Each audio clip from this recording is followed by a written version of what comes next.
हाय दोस्तों। तो मैं ना एडिटोरियल्स पढ़ रहा था और मैंने ये देखा कि यूजुअली लोग या टीचर्स बहुत ये बोलते हैं, एम्फेसाइज करते हैं कि हमें एडिटोरियल्स पढ़ना चाहिए, जिससे हमारे वोकेबलरी, हमारे आर्ट्स की सब इंप्रूवमेंट होगी करके। लेकिन पॉइंट ये है कि ना, हम में से बहुत लोग पढ़ते हैं लेकिन इंप्रूवमेंट नहीं होती है ना।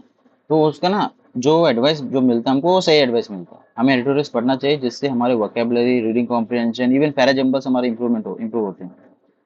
पॉइंट ये है कि हमारा करने का तरीका गलत है, पढ़ने का तरीका गलत है।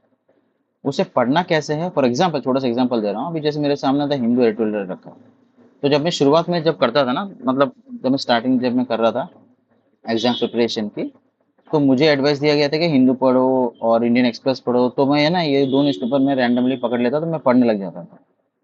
ऐसे नहीं होता। छोटा सा एग्जाम्पल दे रहा हूँ मैं, आपके सामने कोई भी आर्टिकल रखा है, तो आर्टिकल की हेडिंग मत पढ़िएगा, आप आर्टिकल को पढ़िएगा, नॉर्मली आर्टिकल पढ़िएगा। और और ना, आपको डिटेल में जाने की जरूरत नहीं। डिटेल्स में चाहते तो क्या होता है ना, हम ना कभी कभी बोर हो जाते हैं, या हम कभी कभी ना डिस्ट्रैक्ट हो जाते हैं, क्योंकि इतने डिटेल्स रहते हैं, इतने माइन्यूट डिटेल्स रहते हैं, हम भूल जाते हैं कि वो इंफॉर्मेशन किस पैराग्राफ में था, वो इंफॉर्मेशन किसके बारे में था, भूल जाते हैं।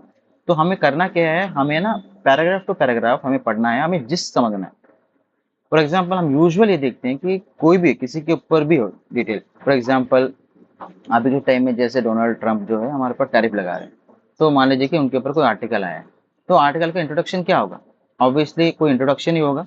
टैरिफ के ऊपर इंट्रोडक्शन होगा, या हमारे रिलेशनशिप बिटवीन इंडियन यूएस के ऊपर होगा, या डोनाल्ड ट्रंप और मोदी जी के जो फ्रेंडशिप था उसमें कैसे डेंट पड़ा होगा, कोई भी हो, उसका इंट्रोडक्शन ही होगा स्टार्टिंग वाला पैराग्राफ। उसका नेक्स्ट पैराग्राफ क्या होगा, उसके बारे में डिटेल्स होगा, है ना। It depends on the paragraph. अगर मान लीजिए कि बहुत सारे पैराग्राफ्स है, तो आप देखेंगे कि स्टार्टिंग के एक दो पैराग्राफ इंट्रोडक्शन होंगे बहुत सिंपल लैंग्वेज में, बीच के पैराग्राफ जो है वो डिटेल्स होंगे, और लास्ट के जो पैराग्राफ होंगे वो कंक्लूजन होंगे। तो हमें भी ना वही माइंडसेट के साथ हमें रीड करना है। ऑब्वियसली फिक्स माइंडसेट नहीं होना चाहिए, हमें फ्लेक्सिबल होना चाहिए। हम जब रीड कर रहे हैं तो हमें समझना है कि अच्छा, इस पैराग्राफ में इंट्रोडक्शन करना है, और डिटेल्स में क्या, डिटेल्स में नहीं जाना।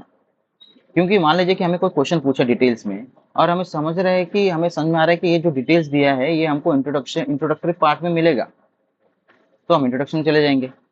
मान लीजिए कि हमें कुछ दिया है, वो बोला कि हमें कि व्हाट इज द कंक्लूजन, तो कंक्लूजन कहाँ होगा, लास्ट पैराग्राफ में होगा कंक्लूजन, तो लास्ट पैराग्राफ में चले जाइए। बोलने का मतलब ये है कि आपको आपको ना जिस समझना पड़ेगा कि ये बोल क्या रहा है, paragraph one, paragraph two, paragraph three, paragraph four. For example example दे रहा हूँ, इतने सारे पैराग्राफ है, फाइनल पैराग्राफ में वो बोलना क्या है, क्या चाह रहा है।